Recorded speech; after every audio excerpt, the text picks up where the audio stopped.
this panel. Again, you have made me unleash my dogs of war. And the first dog that I would like to introduce to you, Wintercon, is my personal Mad Max cosplay guru, Carl Bartasinski, the man who is in charge of MadMaxCostumes.com and one of the founders of the largest post-apocalyptic party in the world, Wasteland Weekend. All my dogs, give it up for Carl.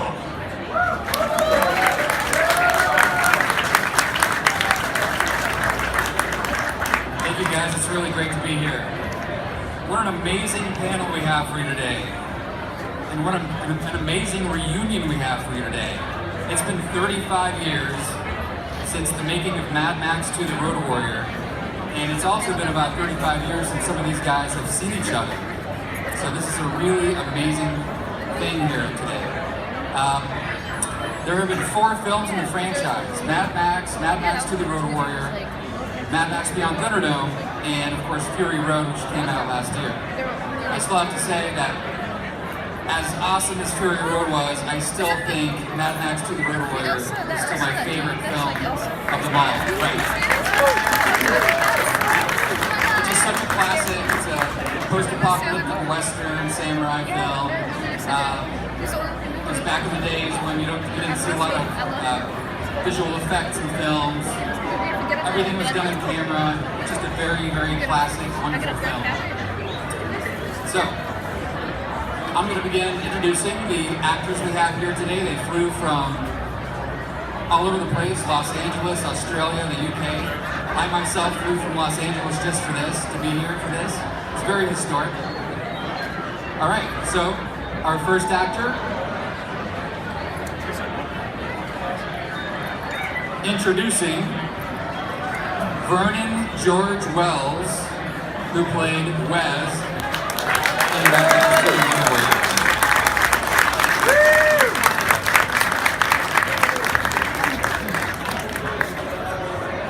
Next up, we have Shell Nielsen, who played none other than the Lord Humongous.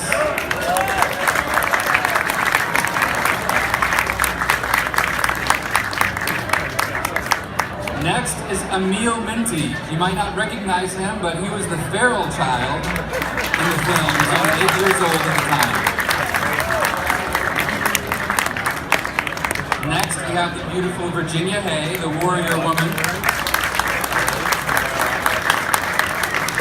And last but not least, Bruce Spence, the gyro captain, also played a Naya in Mad Max Beyond Thunderdome.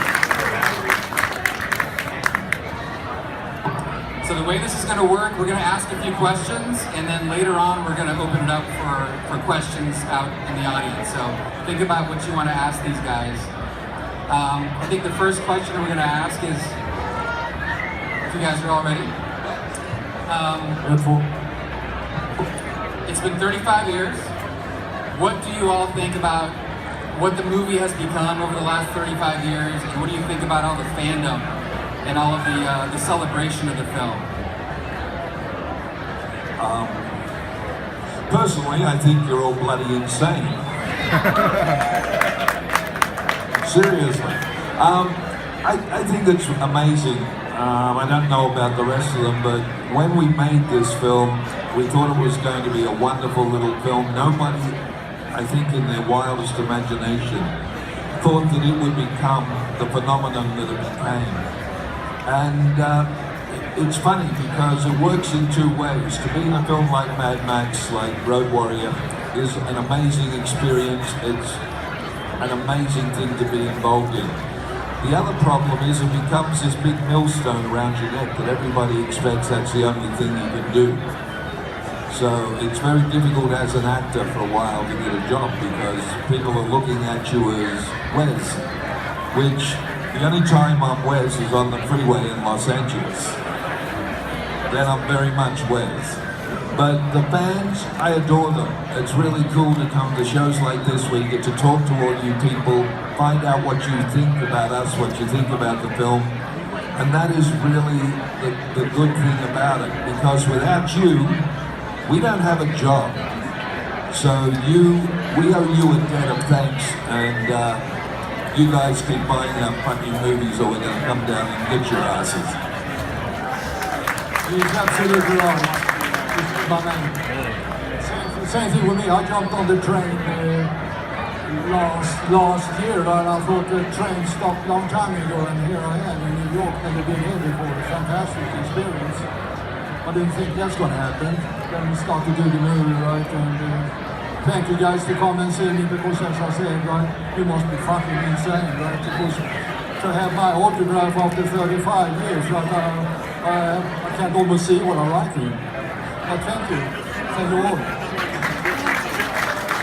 I think one of the reasons that these films have sustained over the years is because we need these stories to be told.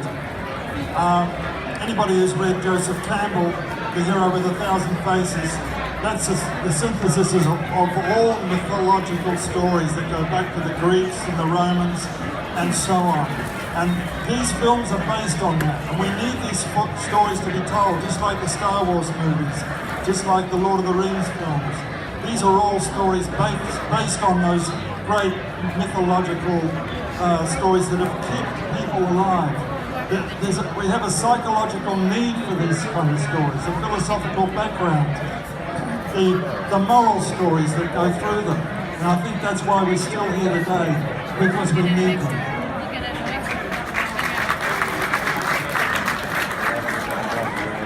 I think one of the wonderful things about Mad Max 2, in particular Road Warrior, is that it never aged. And even though it's 35 years old, if you've never seen the movie and you watch it right now, it seems as fresh as the day it was made 35 years ago. There's nothing in it to date it. Bruce said something very interesting last night at the Q&A, that the original Road Warrior was based around petrol, or what do you call it here? Gasoline. Tell that story. Tell the story. I think George Miller, the director and also the conceiver of this whole storyline, he's a very prescient man. He looks at the present world and sees what the future might hold for us. And that's why those early films were based on gasoline being a rare element, something that we fought for, that we were desperate for, because we needed that our survival was based on it. Yeah. Our survival was based on it. And today, Fury Road continues that line, except it's no longer gasoline, it's water. And anybody who's familiar with a thing called climate change, that's where George is basing his new trilogy on. Water is the valuable thing. Water is what everybody's fighting for.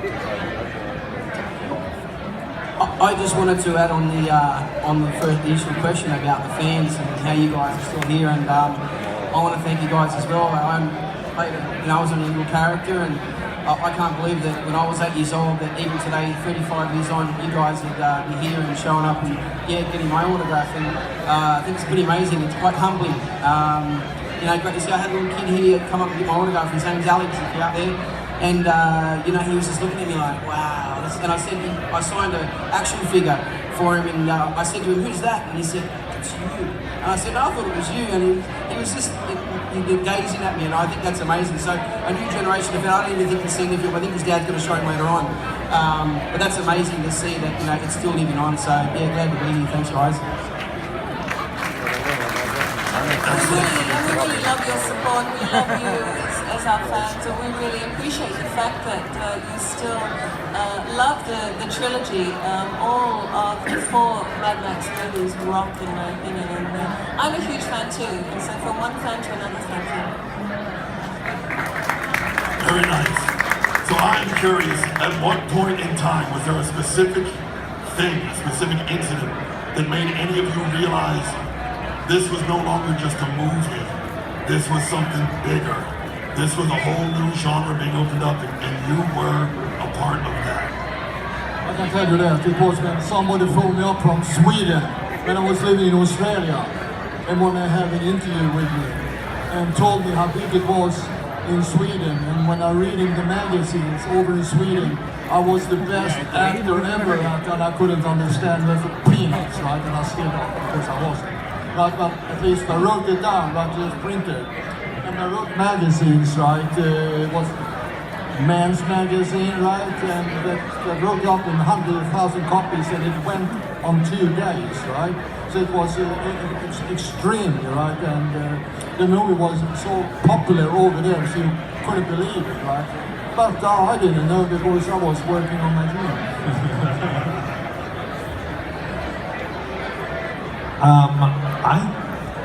I never wanted to be an actor, just so you know the truth. And I was a director, and that's where I wanted to stay because I was happy. I realized that Mad Max had become bigger than I would ever be when I got a phone call from America, and they offered me a lot of money to come over and do Weird Science and play the role again. And to be directed by one of the hottest directors in Hollywood at that time, John Hughes. That kind of made me realize that that little film I'd done in Australia had suddenly become very big. So, you know, and it's gone on from there. My 5 minutes of fame hasn't gone away yet, damn it.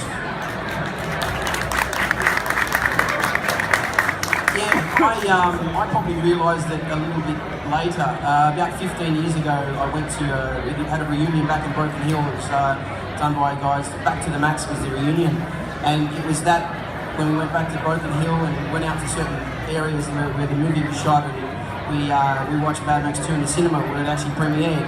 And the turnout there was insane. Not just people from Broken Hill, but fans that came from all over Australia. And that's when I actually went, really, this is still carrying on. You know, that was 15 years ago, so that's probably when it really hit me, yeah. I found that over the years after Mad Max, I stayed in Australia for a number of years, people started to recognise me on the bus and walking down the street. And at first I thought it was sort of weird, but it kept going and going. But the first time I had a real sense of the global impact of Mad Max was when I came over to the US in 1999 to do my first convention after leaving Farscape. Oh, I was still in Farscape at the time. That's when I realised at the conventions, thousands of people were asking me for Mad Max photos, and I didn't have any with me. And that was when it really impacted. Oh my God, this is massive, and it has never stopped. I haven't got much to say on that, except even now when I go through immigration into America, when the guy at the immigration booth says, "Hey, you're the guy from Mad Max," I think, well, it still benefits. So obviously, fans gathering at conventions to celebrate movies like this, take pictures with celebrities, get their autographs, that's nothing new. What is rather new on the horizon is cosplay, recreating the costumes and the characters from these movies. So I'm curious, when a maniac like myself shows up at your table, what is that like for you? Is that an honor? Is that creepy? How does that feel? You take that behind the scene, okay? Just kidding. I think it's great, you know? I think it's fantastic, and I did a couple of training tips, right? So you really can look like him. And that's an honor, right? Because nobody knows I did that match, right? And it's bloody embarrassing to always say, "Hey, it's me, the man behind the mask," right? So I have to tattoo it on my arm, right? At least I have something going for me, right? And it's still in there. Well, thanks anyway, thank you. You've done a good job, man. I like it, okay? I think it's a great honour. In fact, there's a warrior woman here today. Where is she? Joe, come here. Look at this. I mean, this is absolutely spot on. It's incredible. It's a great honour. We love it. We absolutely love it. It's such a pleasure. Thank you very much. I appreciate all the hard work you went to. We white girl. No, she said we love it. I say we.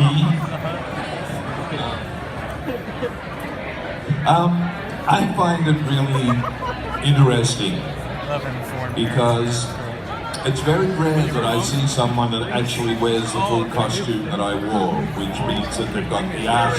Turn around. Not often they've got their ass bare.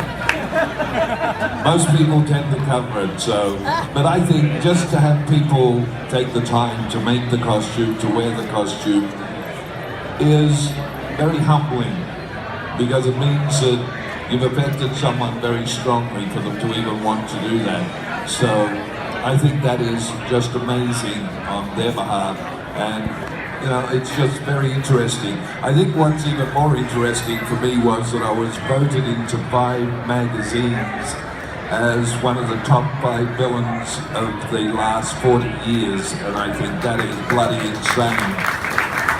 Yeah, the Nokia moves on. It's just ridiculous, but you know what? I'll take it. That was an intense place. I understand there were a lot of rewrites during the filming of the script. Is there anything that you remember filming that didn't make it into the final cut?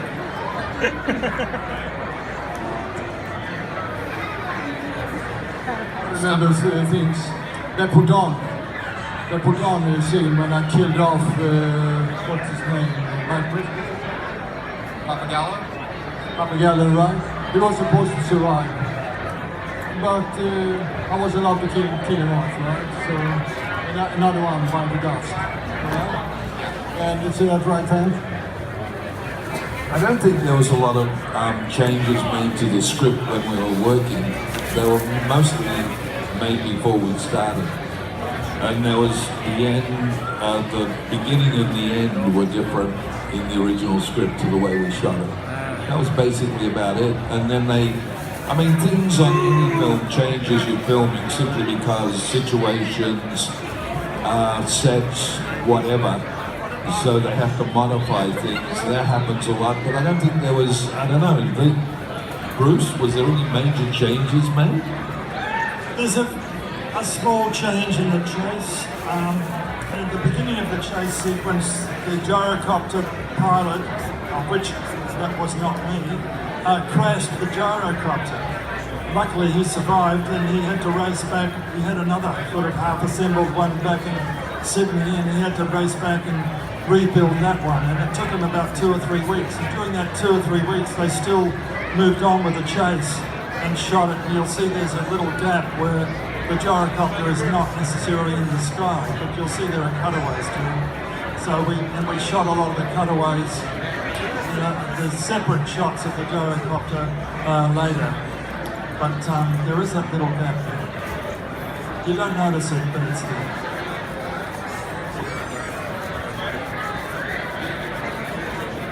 Questions? Sure, yeah, we'll take questions in a minute. How do you guys feel about the new film, Fury Road? Do you have any feelings on the new film? Have you seen it? I'm sorry, there's a new film? There was only ever Road Warrior.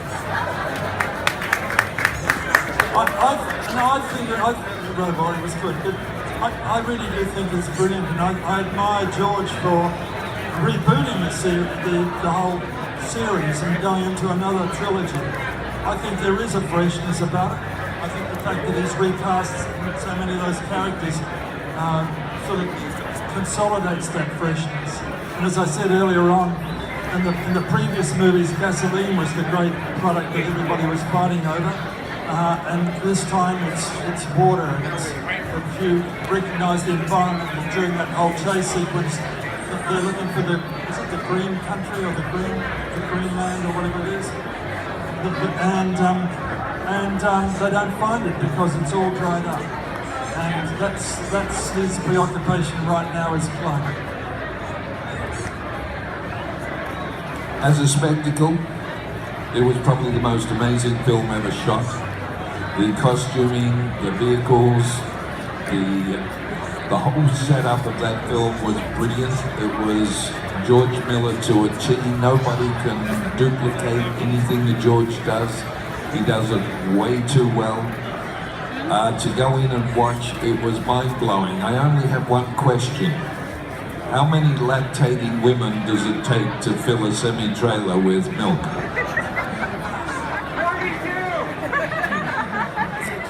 We're going to have that as a quiz at the end of the session, okay?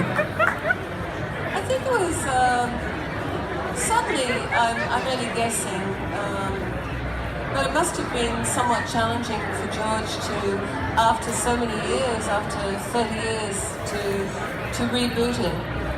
Knowing that the most popular film of the trilogy was Road Warrior, Mad Max 2, out of the three.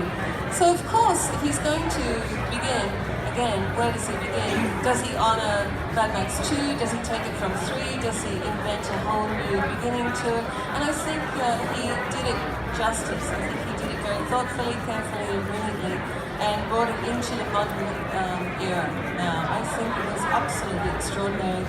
He didn't concentrate too much on special effects. I don't know that we had any special effects in Road Warrior. Did we have special effects? It was very minimal, and as far as I know, Fury Road was reasonably minimal with special effects as well. It was just raw adrenaline, and that's what we love about, that's one of the things we love about Mad Max. So I think he did it justice, he did a terrific job.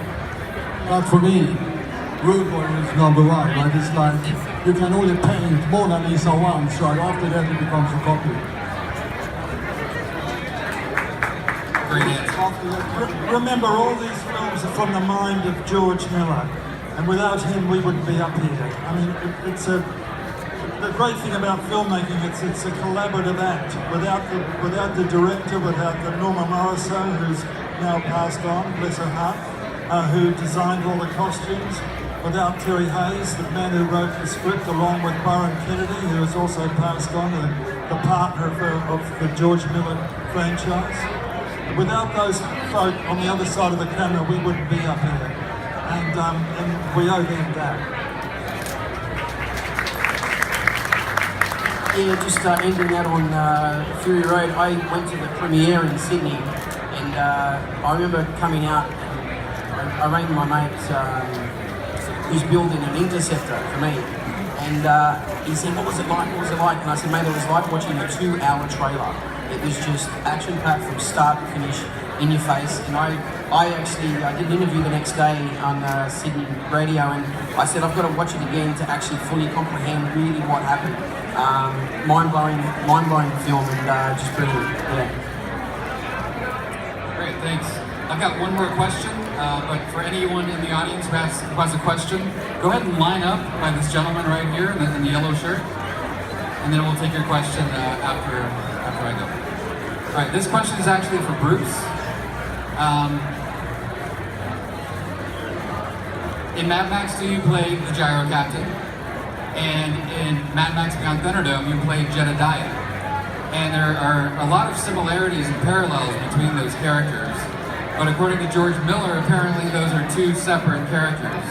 Was it odd for you to play those, or how did you feel about that? It certainly wasn't odd. It was great to get the job.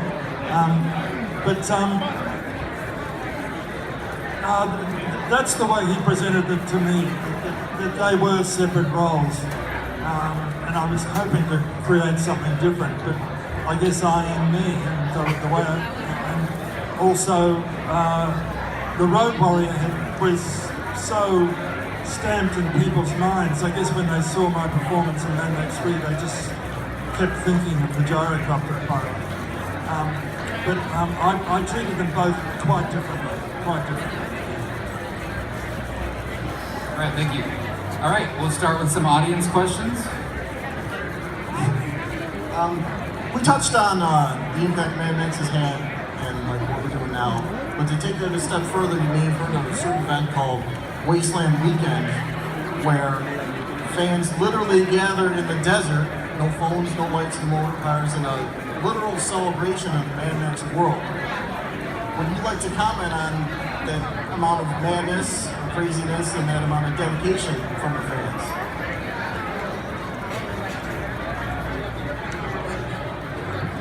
I've actually been twice. I went to the second one, and then I went last year again. It's actually amazing to go out into the middle of the desert and find all these idiots that have built a whole town and they're dressed in all the costumes and they are so serious about everything. I actually did a photo shoot and one of the gentlemen standing on the stage here, his girlfriend, was my guard. And she stood behind me and I couldn't break her. I can break anybody. She would not, but she never smiled, she never moved, she just stood there staring at me and she would raise one eyebrow slightly like, fuck you. And it was just, I was like, this is so insane. I'm out here with all these people in the middle of the desert playing Mad Max. There's also two of them. I've done the other one, which is up in Arizona, where they have it out in the Red Rock country, which is similar, and it's just insane. It really is. It's totally insane. And I believe that Virginia was with me at the first one, and they actually got me to stand on a bus and bare my ass. You dared him and he did it. Don't even think about it. Not one of you do not even think about it. I will be there next year. I'd love to go again with you both. Yeah, I'm in. We're all in. Invite us. You have to bring us from all over the world, though. Yeah, I reckon I'd be here. I've been invited. Maybe. All right, our next audience question. How you doing? First, thank you for making my summer in 6th grade phenomenal. This was like my movie of 6th grade, me and my friend. Fortunately, he didn't make it here today, but this was our movie of the summer of 81, 82. One question, if you're okay. I forgot, forgive me your name. Emil. Emil. You did that backflip, that was you? For those that were at the screening last night, I had to shock everyone and say, actually, yeah, I did. No, I didn't. I actually didn't. It was the only stunt in the film that I didn't do. It was a local girl from Broken Hill. Her name was Melissa, and she was a gymnast. And they dressed her up exactly like me, to the point where even before one of the takes, they mixed us both up. We both looked like identical. And yeah, she was the one that did the backflip. But unfortunately, as she did the backflip, she only did one attempt, and she'd actually busted a lip on the 44-gallon drum that was the hole under the ground. And yeah, that was her. So, but all the other stunts I did. But yeah, probably the most common question I get asked is, did you do the backflip? But sorry, man, I didn't. And one last question. Lord Humongous's crew or the Toe Cutters crew, who would win? We would cream their little butts, the little pussies.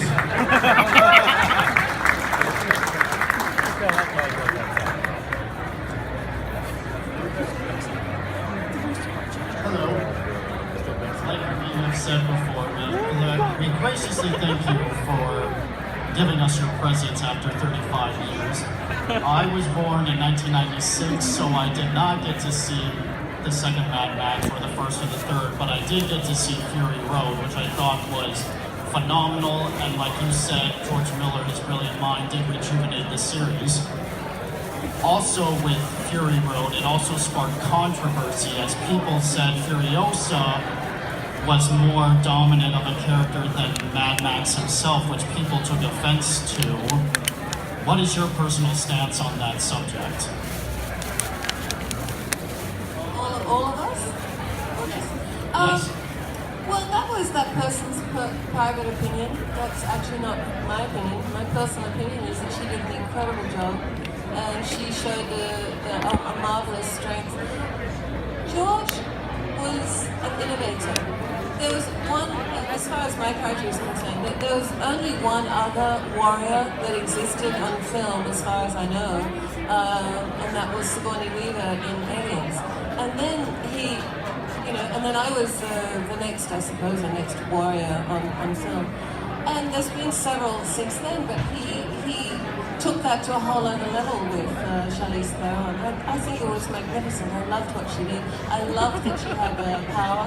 I loved that there was a lot of girl power in that movie. And he's very much of the time, you know. He knows what's going on in the world, and that throughout the years, females have been maneuvering themselves in order to have some kind of a sense of equality. And I think that reflected in his movie. I personally think it was marvelous. I enjoyed it a great deal. Who knows what's going to happen with the next one? Bruce would probably know. I don't really, but remember there's two more movies to come, and I think we're in for a long story.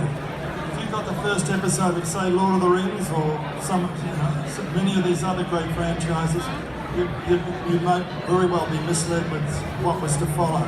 So I just say watch this space, but I've got no idea what's going to happen. But I know George, and Virginia's correct. He's a very prescient man. He's looking to the future. I think part of his wanting to reboot the Mad Max series was to bring in a very strong woman into the storyline. But I have no doubt that Max is going to feature very strongly in the future. Isn't Fury Road the middle one or the end one? It's not the first one. Because it's Furiosa, the movie they're doing, that's before It's going to go back and forward, but well, it's like some of the Star Wars films. They made number 4 first, and then they went. Look, whether or not he goes back or forward, I think the next 2 movies he makes will be different from the first one. And the second one will be different from the third one, etc. So I just watch the space. I'll tell you what he will do. He'll surprise you.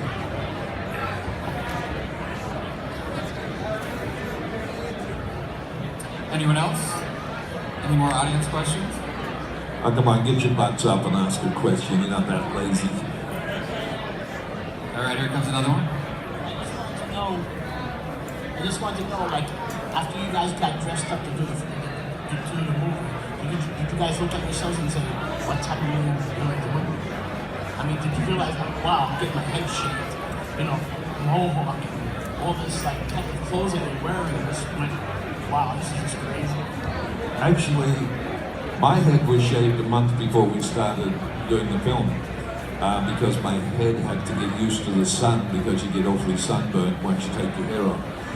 And you've got to remember that in that time period, walking around the streets of any city, including Melbourne, with a mohawk was not quite the norm. So I had to get used to being picked up by the cops every 7 minutes for something. But I actually, if I'd had my way, I probably wouldn't have done the movie, because I was terrified of it. And I never saw the costume until I was in Sydney for a costume fitting, and they wouldn't let me see it. They shaved my head, put the costume on me. All I could see was the front and where my codpiece was. And they walked me over to George Miller's office and took me in. And I think Bruce and Virginia would know this about George. He has a great way of talking to you if you're saying something he doesn't care about. And when I walked into his office, I said, I really don't think I can do this film, George. He went, uh-huh. And I said, no, seriously. And he went, uh-huh. And he said, can you turn around so I can see the costume? So I went, oh, okay. So I turned around, and of course I got a bare ass. And I said, I don't think I can do the movie, George. He went, uh-huh.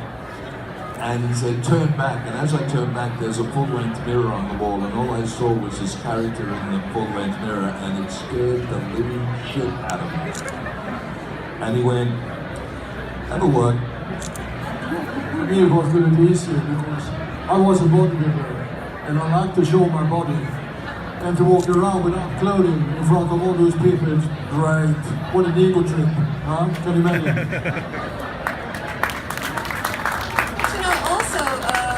A lot of actors we're children. We love to dress up. We love to play make-believe. So it's the biggest thrill to get to play those kinds of characters. We absolutely ate it up.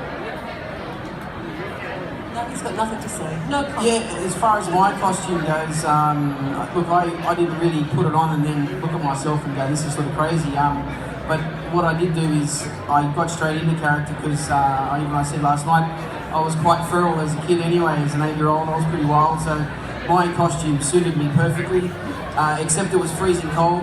And I came up with the idea to put on Ugg boots and then wrap skin around them just so they kept me warm. But I had a great time on set in my costume because I could get dirty and it didn't worry me. I was, I could just play around and I wouldn't be out of continuity. So for me, I had a great time in my costume.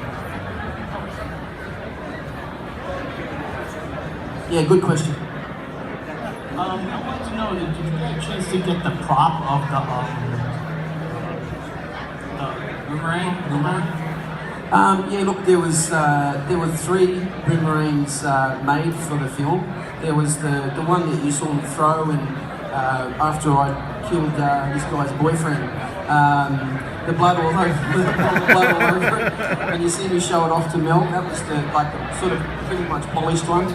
Then there was another one that had some holes drilled in it, and because the scene where I caught the boomerang, they were trying to throw a wooden one at me to catch, and I couldn't catch it, so they had some holes drilled in it and some fishing line going up to a motor that ran along a boom, and the guy just pressed the button, it just spun around, and they directed it into my hand. So that was the one I got to keep. Byron Kennedy, the producer who's passed on here since then, he gave it to me on my last day. The 3rd boomerang was a wooden one wrapped in alfoil. That was the one you see flying around in the air. So I've got the stunt one, the original, the one with the polished, that's up in a museum in Silverton, the Mad Max 2 Museum, and who knows where the alfoil one ended up. Any other audience questions? Here's a question for Virginia. What was it like pointing a live bow and arrow at Mel Gibson's head? Well, I know it sounds extraordinary, but at first we didn't even think of it. I mean, nobody on the set, behind the scenes, or in the cast, no one thought about it really. I just had literally a live bow and arrow with a metal arrow. It was a real compound bow. I could have killed him easily. The only reason towards halfway through that they changed the metal, I want to call it string, what's it called, the metal, The tension? The tension wire. They changed that to rubber only because it's like a 30-pound pullback, and I had to hold it back so much when I was aiming at Mel and aiming at other people, and my arms used to shake and it was hurting. So the props department changed it to a rubber band, but that was only halfway through, so I did half the movie with a live weapon pointed at Mel Gibson's head. But we didn't even think about it. It wasn't until 20 years later someone at a convention said, "Oh wow, look, there's so many photos of you, pointing this arrow at his head. And don't tell me it was alive. Surely it wasn't live." I went, "Oh my God, actually it was." So yeah, that's extraordinary, but it's true. Another question for Bruce. In the movie, you're introduced jumping out of the sand at Mel Gibson. What do you remember about that experience of being buried in the sand? Well, that was the first scene I shot, the whole movie. I guess it's good because that's the sequence. We had a number of goes at that because they buried me too deep. And as you can see, I had to get out pretty fast. And I couldn't move, I couldn't lift all this sand off my body. So we had to make it a little shallow.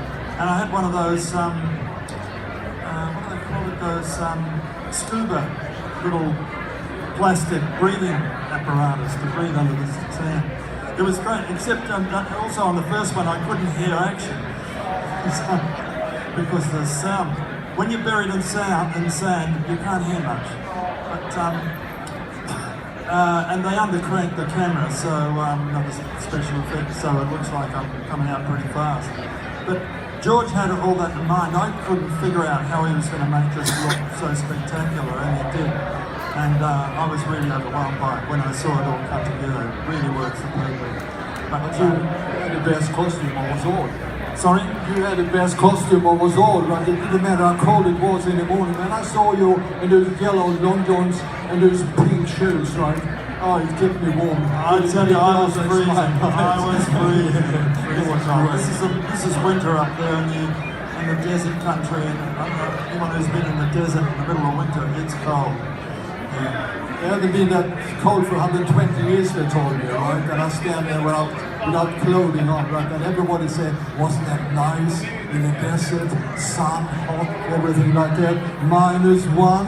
I looked out when I saw the frost on the grass, and I'm gonna put that costume I had on, right? The only thing I said, right, between the take was, oh shit, oh shit. And the still photographer, she asked me, why do you always say oh shit? And I said, take your clothing off, I want to hear what you say. I must say, that first scene, just going back to that first scene coming out of the sand, when you begin a movie like that, you're still finding your character, and even coming out of the sand and all that, you know, don't hurt the snake, and you know, I've never seen a man so fast as that and all that kind of stuff. I've beat the snake before, all that kind of stuff. It's gradually through that scene my character is growing. And it's the relationship between myself and Mal is being established. And that more than anything was where I created the character. And it's where also it's very much like a Western. And it's the world in which I've started to find myself. It was like shooting a Western. We've got about 5 more minutes. We've got, looks like maybe a couple more audience questions. This question is for everyone. When you were filming the film earlier, what are one of your fondest memories, either on or off screen while filming? Yeah, my fondest memory was the night that George Miller said, cut, action, piss off. Just kidding.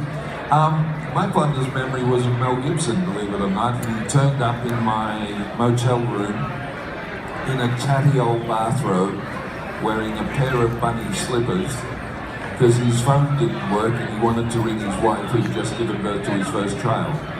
And I thought that was the most amazing sight I'd seen on the set from beginning to end, was Mel Gibson in bunny slippers.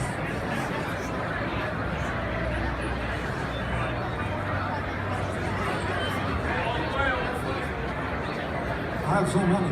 The most memorable thing for me was the hamburger shop. Now, on our day off on a Sunday, everybody congregated, and Broken Hill's not a big city. It's a mining town, but it's a very small city, and there's not a lot going on a Sunday morning. But that was our day off, and we all met at this fantastic hamburger shop. I don't know if anybody remembers that. Now, are you familiar with beetroot? The red, dark beetroot. They used to have hamburgers with beetroot in it. It was a nice beet, is that what you call it? Anyway, it was a real meal with potato fries that were big and chunky, and great milkshakes. But everybody used to congregate there, and we just used to socialise. That was fantastic. I mean, I loved to shoot. I loved working in front of the camera. But there were great times held there. That's when you got to talk to all the guys behind the camera operators, all the set designers, all those people that you hardly see when you're performing in front of the camera. It was great. It was a real lot of camaraderie that went on there, and that's when you were reminded that you're a part of a big team. One of my memories was when I trained. Because Kevin Hart, one of Australia's most famous bush painter, incredible man, and he had Australia's most expensive private art gallery, and I trained up in his gym, and I borrowed the motorbike. I took George Miller's girlfriend around and showed her a lot, right? And when I went in one weekend and won Mr. Sydney, I come back with a wooden trophy and I said, here is for you, Kevin. I said, bro, you can have that because I'm training in the gym. And he said, wait, he said, I I'm going to paint on it for you. So he gave me an original true art painting, and I still have it, right? And it's dead now, it's worth a lot of money, but the memory of it, actually, it's fantastic, right? It's a blessing. I have a memory, and it's got to do with Vernon. I remember flying into Broken Hill for the very first time. I just found out I got the job, and I had to be in let's say, on a Wednesday, and jumping in a little plane that was not a jet-propelled plane, it was a propeller plane. And I think it was just like a 20-seater, very small plane, and landing on a dirt strip and getting into a four-wheel drive and going off to what I thought was the hotel. I wasn't sure what Broken Hill was like. I thought we were going into a little city. As we're driving along, there's nothing as far as the eye can see except red dirt everywhere. I mean, really beautiful, stunning landscape. And tumbleweeds, that's about it. Yeah, and so the next thing we see is a dust storm up front, and the four-wheel drive had to stop. And the driver says, "Hey guys, we're just going to stop and wait for this to settle a bit, so just hang in there." And we're looking at this thing, and there's smoke. This like dust storm is coming closer and closer and closer. And looking at it, I've never seen a dust storm like that before.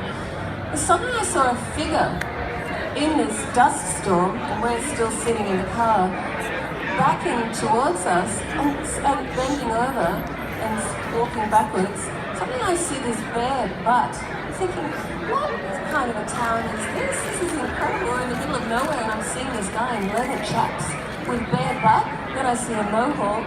I'm thinking it's the inhabitants of Broken Hill must be incredibly cool. I've never seen anything. I haven't seen any of the costumes. And actually it was Vernon Wells playing Wes backing out of a scene. We were actually on the set, and the dust storm was just a smoke machine. So I thought that was my first memory. And, here we're thinking we have a dust storm, but in actual fact it was the smoke from the set. Vernon was backing out of a scene. We've got to wrap it up here pretty soon. And he has a butt like freshly baked loaves of bread. He's waiting for me to 2 freshly baked round loaves of bread. Chunky little round butt cheeks like this. Yeah, the going off the fond memories. I'm going to add to something similar to back at that cafe. Bruce, was that the Kookaburra Cafe? Yeah.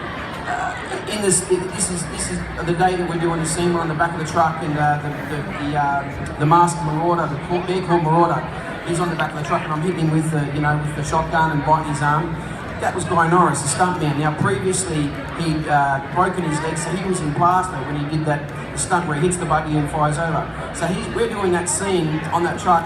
They say to me, he's got a plaster on. Anyway, at the end of that day, we've all gone into town, back into the Kookaburra Cafe, and Guy said, he said, "Emil, look, we're going to go in and play a prank on the guy behind the bar."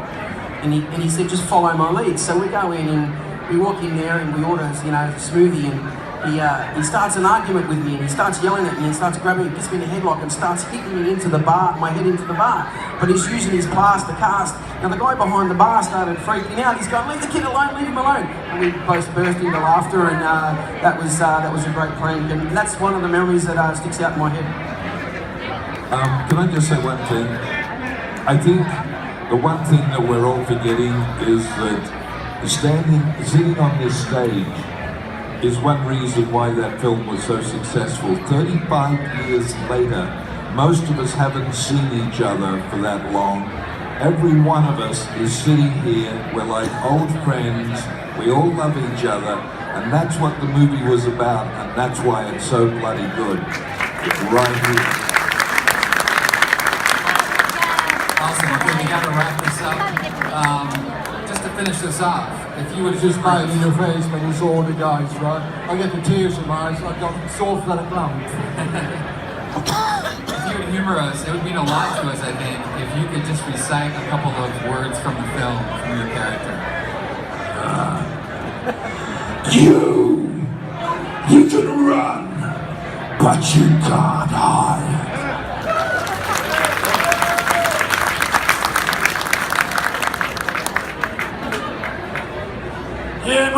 Remember, we do it my way.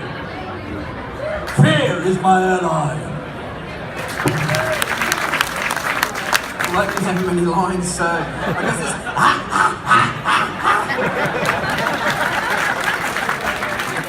We fight for a belief, I stay. You and me, we're partners. Wow, amazing. Thank you guys for joining us. That's it. We're going to get off the stage. Thanks, guys. Have a great Thanks, time. guys. Have a great time.